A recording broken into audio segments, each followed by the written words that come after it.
Hello friends, मैं अपने YouTube channel history by Shivam Siddharth में एक बार पुनः आप लोगों का स्वागत करता हूं। फ्रेंड्स, हम लोग हड़प्पा सभ्यता पढ़ रहे थे और हड़प्पा सभ्यता के महत्वपूर्ण स्थलों के संदर्भ में हम आपके साथ चर्चा कर रहे थे, जिसमें से हमने आप लोगों को हड़प्पा, मोहनजोदड़ो, चनहुदड़ो और लोथल के संदर्भ में आप लोगों के साथ चर्चा किया था। आज हम लोग जो अगला स्थल हमने लिया है वह है कालीबंगा। क्या चीज? कालीबंगा। आज हम लोग बात करेंगे कालीबंगा के संदर्भ में। कालीबंगा, कालीबंगा, ये जो कालीबंगा है ये एक राजस्थान का महत्वपूर्ण स्थल है। राजस्थान में पड़ता है कालीबंगा। और यदि इसके अर्थ की बात कर लिया जाए कि इसका अर्थ क्या होता है, तो इसका अर्थ होता है काले रंग की चूड़ियां। काले रंग की चूड़ियां, काले रंग की चूड़ियां इसका अर्थ होता है। यदि इसके साक्ष्यों की बात किया जाए कि यहाँ से किसके किसके साक्ष्य मिले हैं, तो कई चीजें यहाँ से मिली हैं जो परीक्षा के दृष्टिकोण से महत्वपूर्ण है। जैसे जुते हुए खेत का साक्ष्य। अब जुते हुए खेत के साक्ष्य से क्या तात्पर्य है? जुते हुए खेत के साक्ष्य से तात्पर्य है कि जब इसका उत्खनन हो रहा था तो यहाँ से एक ऐसा प्लॉट मिला है। उस प्लाट को हम देखते हैं या उस खेत को देखते हैं या उस स्थल को देखते हैं तो उसके अंदर जैसे नालियां बनी हुई हैं। जैसे हम हल चलाते हैं तो हल के फल से एक इस तरह से आप देखेंगे, जैसे जैसे हल जाता है उस तरह से एक नाली बनती चली जाती है, ठीक ना। तो हुआ क्या कि इस स्थल की जब खुदाई हो रही थी तो एक स्थल से इसी तरह से लग रहा था कि उस प्लाट में हल की नालियां बनी हुई हैं। अब आप सोचेंगे कि हड़प्पा सभ्यता तो आज से 5000 साल पहले थी लगभग, अब तक उसके अवशेष कैसे प्राप्त हो रहे हैं? भाई हुआ क्या है, जिस तरह से आप मान ही सकते हैं कि आधुनिक समय की यदि मैं बात करूं तो जैसे हम अपने खेतों में हल चलाते हैं और हल चलाने के बाद यदि बारिश हो जाए तो होता क्या है कि जो उसकी नालियां जो होती हैं वो लगभग लगभग पट जाती हैं। लेकिन पटने के बाद भी हम उसको ध्यान से देखें तो उसमें लकीरें क्या होती हैं, समझ में आती हैं कि ये हल का जो फाल है इन इन क्षेत्रों से ऐसे ऐसे गुजर रहा है। बारिश हुई, मिट्टी उस तरह से पट गई, लेकिन फिर भी नालियां दिखाई दे रही हैं। और इसके बाद मौसम साफ हो गया, मौसम साफ हो गया, मिट्टी एकदम उसी तरह से सूख गई, सूख के पत्थर बन गई। धीरे धीरे धीरे धीरे धीरे धीरे उस पर धूल के कण जमते चले गए और उसी तरह से उसका अस्तित्व समाप्त हो गया। लेकिन आधुनिक समय में जब उस स्थल की खुदाई होने लगी तो उसके अंदर से नालियां उसी तरह से हमको मिलती हैं। तो याद रखिएगा, ये परीक्षा के दृष्टिकोण से महत्वपूर्ण है। इसके बाद क्या है? दो फसल बोने के साक्ष्य। बोने के साक्ष्य, दो फसल बोने के साक्ष्य से क्या तात्पर्य है? यानी एक ही साथ एक ही खेत में दो फसल उगाई जाती थी। इसके बाद अलंकृत ईंट। अलंकृत ईंट समझिएगा, अलंकृत ईंट से क्या तात्पर्य है? अलंकृत ईंट से तात्पर्य है कि कालीबंगा के एक स्थल की जब खुदाई हो रही थी तो उस वहां से जो एक मकान मिला, उस मकान के नीचे उसका जो फर्श बना हुआ था, ठीक ना, और उस फर्श को निर्मित करने में अलंकृत ईंटों का यानी ईंटों के ऊपर डिजाइन की गई थी, तो अलंकृत ईंटों का प्रयोग किया गया था। और एक बात और याद रखिएगा, परीक्षा में पूछ लेता है कि मकानों में फर्श के साक्ष्य कहां से प्राप्त हुए, तो यहीं से, कालीबंगा से, ठीक ना। मकानों से फर्श के साक्ष्य, मकानों से फर्श के साक्ष्य यानी मकानों में क्या बनाए गए हैं? फर्श बनाए गए हैं। इसके बाद आप देखेंगे कि यहां से मेसोपोटामिया की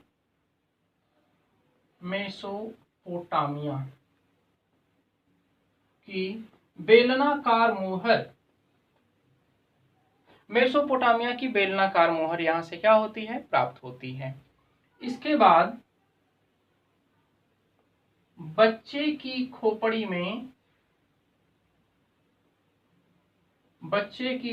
में 6 छेद किए गए हैं। देखिए, यानी इससे क्या तात्पर्य है, बच्चे की खोपड़ी में छेद से क्या तात्पर्य है? यानी हम ये कह सकते हैं कि इन लोगों को शल्य क्रिया का भी ज्ञान था। यानी एक तरह से देखा जाए तो ये ट्रीटमेंट कर रहे थे, इलाज कर रहे थे। जैसे कोई बच्चा किसी रोग से ग्रसित रहा होगा तो जिस तरह से आज मस्तिष्क की सर्जरी की जाती है, उसी तरह से ऐसा लग रहा था कि जैसे ये लोग सर्जरी कर रहे थे। ठीक है। इसके बाद अब देखिए यहां पर क्या है कि नालियां और जो कुएं हैं, क्या नालियां एवं कुएं पक्की ईंटों से बने हैं। पक्की ईंटों से बने हैं। किससे बने हैं? पक्की ईंटों से बने हैं। लेकिन जो मकान बनाया गया है, मकान को बनाने में मकान कच्ची ईंटों से बने हैं। मकान किससे बने हैं? कच्ची ईंटों से बने हैं। याद रखिएगा, यहाँ की जो नालियां और कुएं हैं वे पक्की ईंटों से बने हैं, लेकिन जो मकान है वो किसके बने हैं? कच्ची ईंटों से बने हैं। इसके बाद इसका स्क्रीनशॉट लेना चाहते हैं तो ले लें। चलिए आइए, धन्यवाद। अब हम आगे बात करते हैं। यहां से कुछ अन्य भी साक्ष्य मिले हैं। जैसे यहां से कुछ नालियां ऐसी प्राप्त हुई हैं, ठीक ना, कुछ नालियां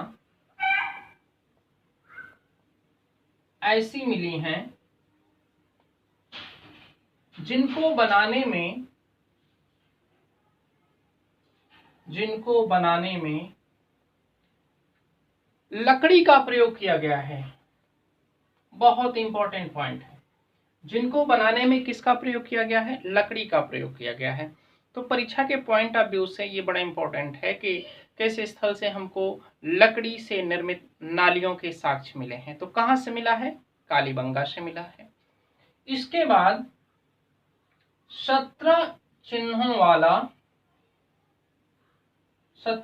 वाला एक लेख मिला है। एक लेख, यानी उस लेख को लिखने में कितने चिन्हों का प्रयोग किया गया है? 17 चिन्हों का प्रयोग किया गया है। चूंकि हमने आपको बताया था कि जो हड़प्पा सभ्यता की जो लिपि थी वह क्या थी? भावचित्रात्मक थी। हड़प्पा सभ्यता के लोग विभिन्न प्रकार के चित्रों के माध्यम से अपने विचारों को व्यक्त करने का प्रयास करते थे। यदि प्रश्न आपसे पूछ लिया जाता है कि हड़प्पा सभ्यता का सबसे बड़ा लेख कहां से मिला है, तो कालीबंगा से मिला है। या कितने चिन्हों वाला है? 17 चिन्हों वाला है। ठीक ना। इसके बाद आप देखेंगे कि यहां से घोड़े के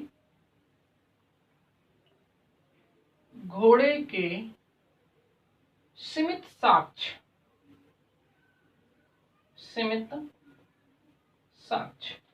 यानी यहां से हमको घोड़े के भी सीमित साक्ष्य क्या हुए हैं? प्राप्त होते हैं। और एक बात और याद रखिएगा, यहां से 2 महत्वपूर्ण टीलों के साक्ष्य प्राप्त हुए हैं। 2 महत्वपूर्ण टीले। जैसे हमने आपको बताया था कि हड़प्पा सभ्यता के नगरों को मुख्यतः 2 भागों में बांटा गया है। मैं आपको जब वहां पे पढ़ा रहा था लोथल, जब मैं आपको हड़प्पा मैंने पढ़ाया तो मैंने 2 टीले बताए थे। एक दुर्ग टीला बताया था, एक नगर टीला बताया था। और दुर्ग टीला को हमने बताया था कि दुर्ग टीले को नाम दिया है माउंट एबी, और उस दुर्ग टीले को एक सुरक्षा प्राचीर से घेरा गया है। तो यहां से भी 2 महत्वपूर्ण टीले प्राप्त हुए हैं और इन टीलों को सुरक्षा प्राचीर से घेरा गया है। सुरक्षा प्राचीर से घेरा गया है। किससे घेरा गया है? सुरक्षा प्राचीर से, यानी उसके चारों तरफ क्या बनाई गई है? बाउंड्री बनाई गई है। इसके साथ ही एक बात और याद रखिएगा, यहां से हमको प्राक हड़प्पा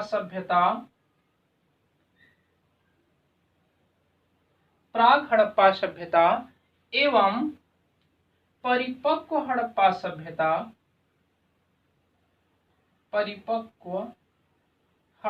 सभ्यता के साक्ष्य मिले हैं। यानी यह हड़प्पा सभ्यता के प्रथम चरण से भी संबंधित था और हड़प्पा सभ्यता के द्वितीय चरण से भी संबंधित था। तो ये तो क्या हो गया आपका? कालीबंगा। अब देखिए, अब हम बात करेंगे क्या? बनावली। और ये जो बनावली है, बनावली कहाँ पे है? हरियाणा में है। बनावली कहाँ पे है? हरियाणा में है। यहां से आप देखेंगे कि यहां से एक साक्ष्य बड़ा महत्वपूर्ण है, पक्की ईंटों सॉरी पक्की मिट्टी से बना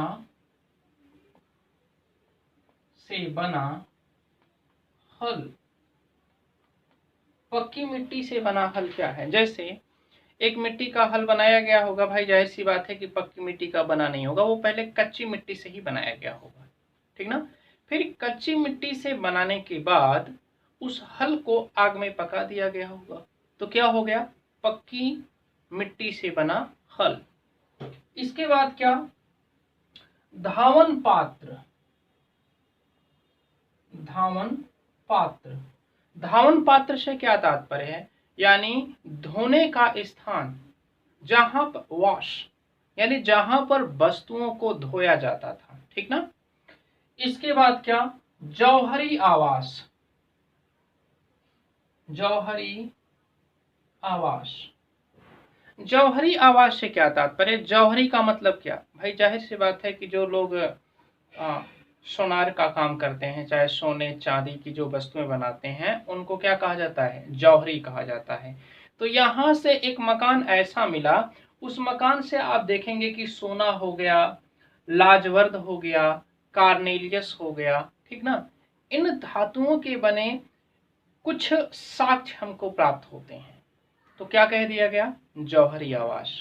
इसके बाद आप देखेंगे कि सड़क पर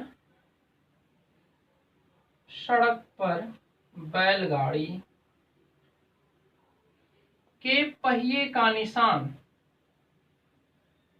सड़क पर बैलगाड़ी के पहिए का निशान, इसका मतलब क्या है? यानी जो सड़क जा रही थी, उस सड़क पर बैलगाड़ी के पहिए का निशान है। जैसे ग्रामीण क्षेत्रों की बात करें, यदि जैसे चक्रोट होता है ना, और बरसात के समय में थोड़ी सी उसकी स्थिति खराब हो जाती है चक्रोट की, पानी लगने की वजह से मिट्टी गीली हो जाती है, और उस पर चाहे आप बैलगाड़ी लेके जाएं, चाहे कुछ भी लेके जाएं, तो जैसे जैसे वह जाता है वैसे वैसे निशान क्या होने लगता है?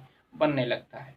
अब समझिएगा, बारिश हुई, हम बैलगाड़ी लेके गए, और बैलगाड़ी लेकर हम गए, निशान बन गया, और मौसम साफ हो गया।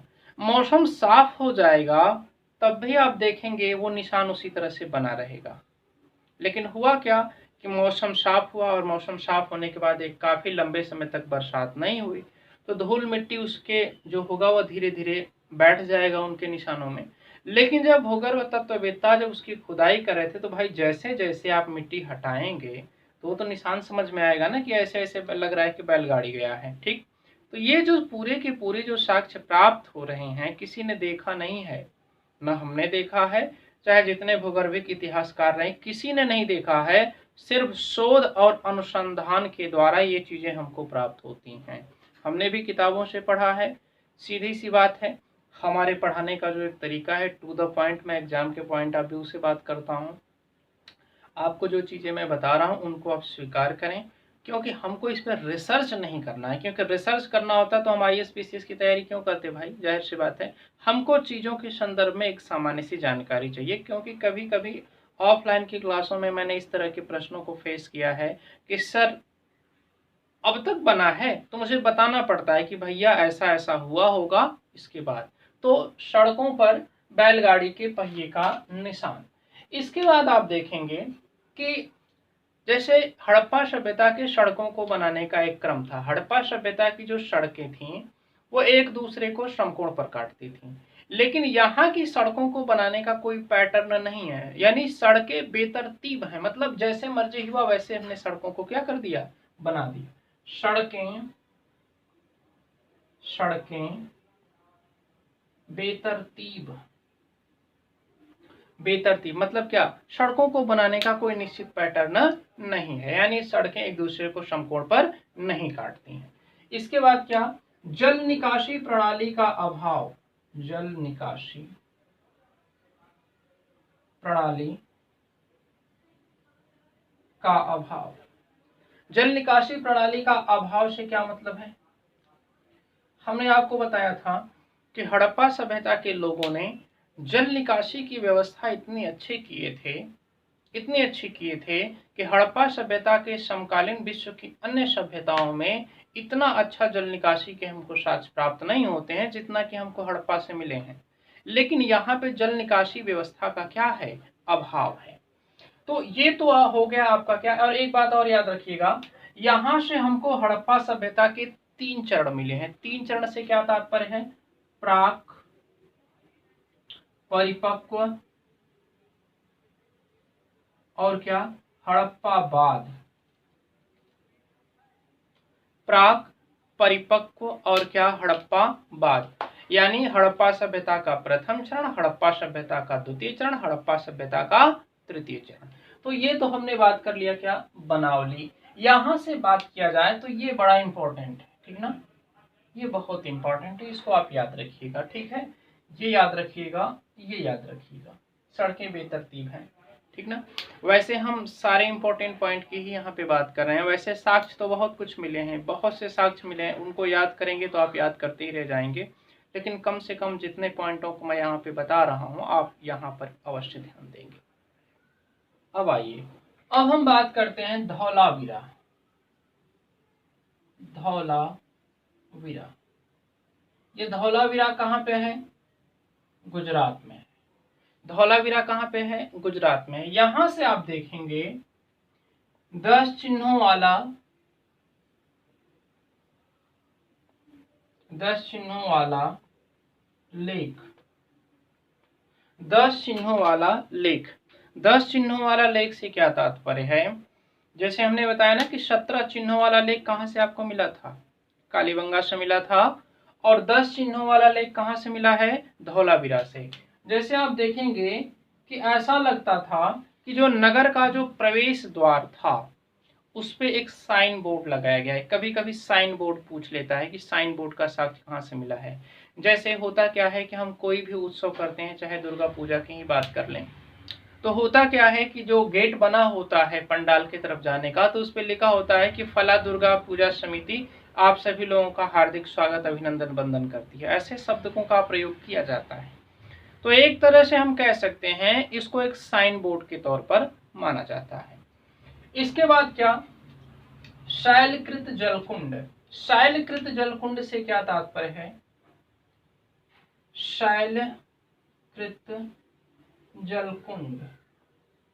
शैलकृत जलकुंड से क्या तात्पर्य है, शैलकृत जलकुंड से तात्पर्य है कि जैसे एक पोखरा मिला, एक कुंड है, आप समझ लीजिए कि पोखरा टाइप का आप कह सकते हैं, और इसके पेंदी में पत्थर लगाया गया है। शैल, पत्थर लगाया गया है। पत्थर लगाने का क्या फायदा है, जैसे भाई हम कुआं की बात कर लें तो एक पक्का कुआं होता है, एक कच्चा कुआं होता है। दोनों में डिफरेंट क्या होता है, पक्के कुएं के चारों तरफ हम ईंट लगा देते हैं, कच्चे कुएं में ईंट नहीं लगाया जाता है। ईंट लगाने का क्या फायदा होता है, ईंट लगाने से जल स्वच्छ भी रहता है और बहुत तेजी से रिस कर नीचे नहीं जाता है। तो इसी तरह से ये जो शैलकृत जलकुंड है, इसका ये फायदा था कि ये जल बहुत तेजी से रिस कर नीचे नहीं जाता था और आपात स्थिति में इस जल का प्रयोग किया जाता था। एक बात और समझिएगा, यहां से हमको हड़प्पा सभ्यता के 3 चरण, ठीक ना, हड़प्पा सभ्यता के 3 चरण, प्राक, परिपक्व और क्या, बाद।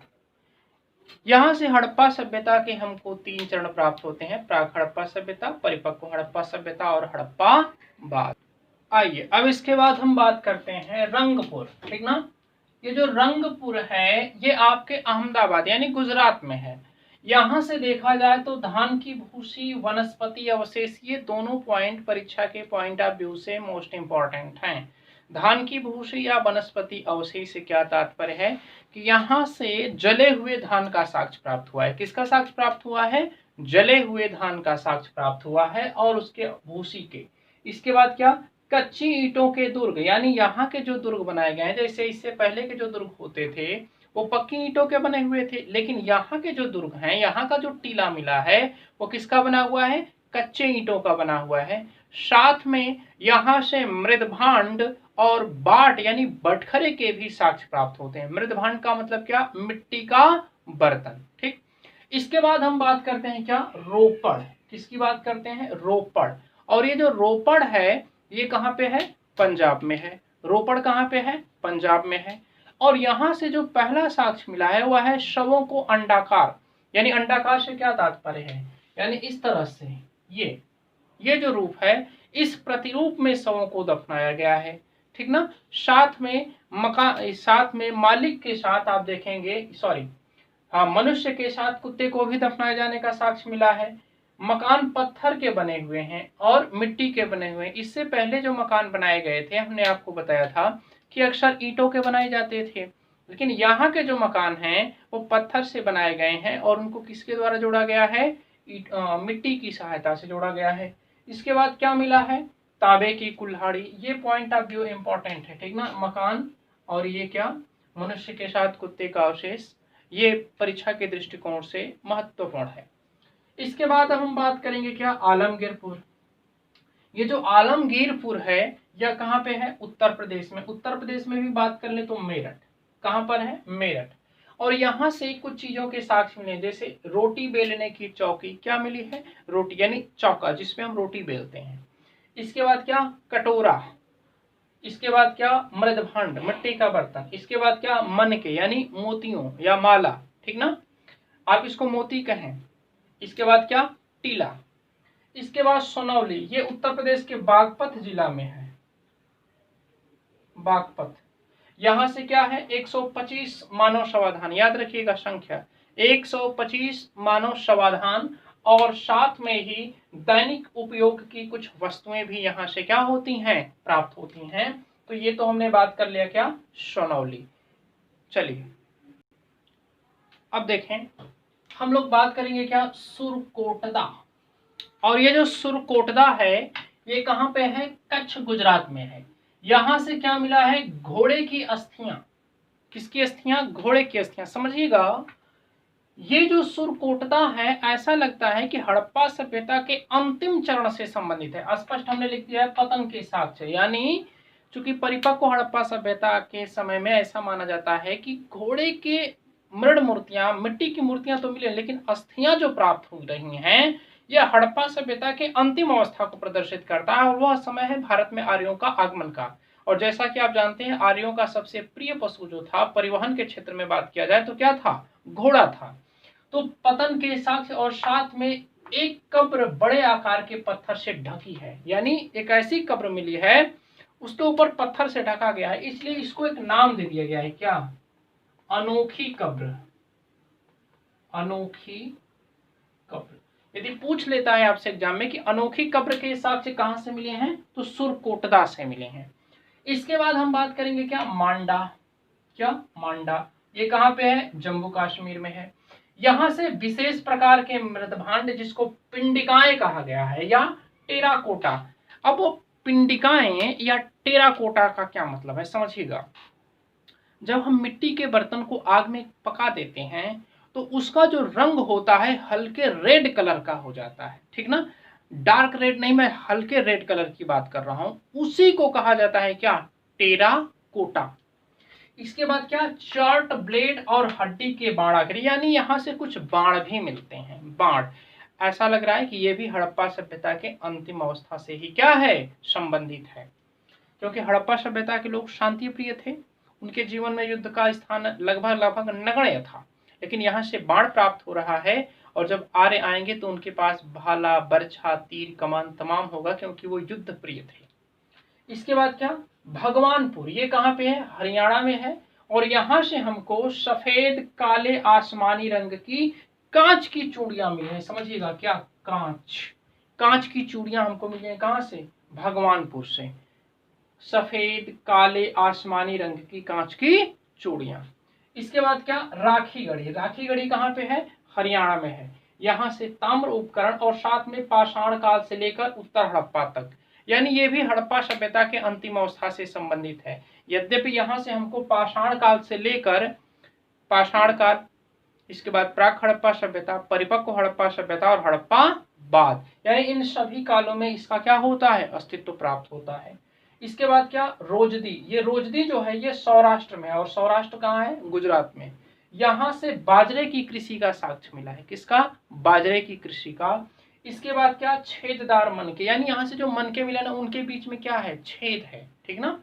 और गोमेद पत्थर के बाट, गोमेद हम बताएंगे कि अभी जैसी वस्तुओं का आयात निर्यात की बात किया जाए तो वहां पे मैं बताऊंगा कि सौराष्ट्र के क्षेत्रों से गोमेद मंगाया जाता था। क्या मंगाया जाता था? गोमेद मंगाया जाता था। तो ये जो गोमेद प्राप्त हो रहा है, ये कहां से प्राप्त हो रहा है? गोमेद नामक पत्थर ये रोजदी से प्राप्त हो रहा है, ठीक ना। और रोजदी कहाँ पे है? सौराष्ट्र में है।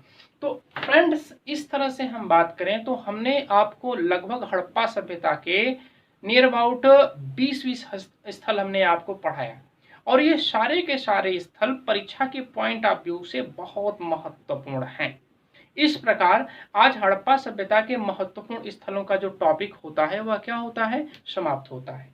एक बात और, मैं इतनी मेहनत ईमानदारी के साथ वीडियो बना रहा हूं, यदि आप इस वीडियो को नहीं देखेंगे तो इस वीडियो का कोई मतलब होगा? कोई मतलब नहीं निकलेगा। आप घंटों यूट्यूब चलाते हैं, आप घंटों सोशल मीडिया के तमाम साइटों पर सक्रिय रहते हैं, और आप कहते हैं कि हमारा सिलेक्शन नहीं हो रहा है, हम चयनित नहीं हो पा रहे हैं, हमारी इस सब्जेक्ट के ऊपर पकड़ नहीं बन पा रही है। आखिरकार क्या करें इसके लिए? क्या किसी भी सब्जेक्ट के ऊपर पकड़ ऐसे बन जाती है? आप कुछ देख ही नहीं रहे हैं, लॉकडाउन चल रहा है, घंटों आप मोबाइल चलाते हैं।